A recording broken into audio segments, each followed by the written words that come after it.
मोहब्बत वो चीज है कि जब किसी से किसी को होती है तो उसका भी ख्याल रहता है और अपना भी ख्याल बाकी रहता है। लेकिन इश्क वो चीज है कि जब किसी से किसी को होती है तो सिर्फ उसका ख्याल रहता है, अपना ख्याल नहीं रहता।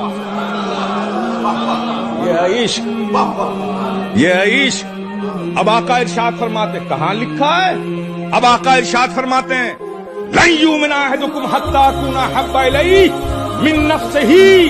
तुम में का हरगिज हरगिज कोई मोमिन नहीं हो सकता जब तक कि वो अपनी जान से ज्यादा मुझे ना चाहे।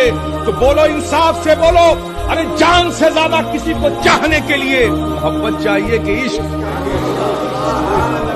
ये तो इश्क का कमाल है कि जब किसी से होता है तो सिर्फ उसका ख्याल रहता है, अपना ख्याल नहीं रहता।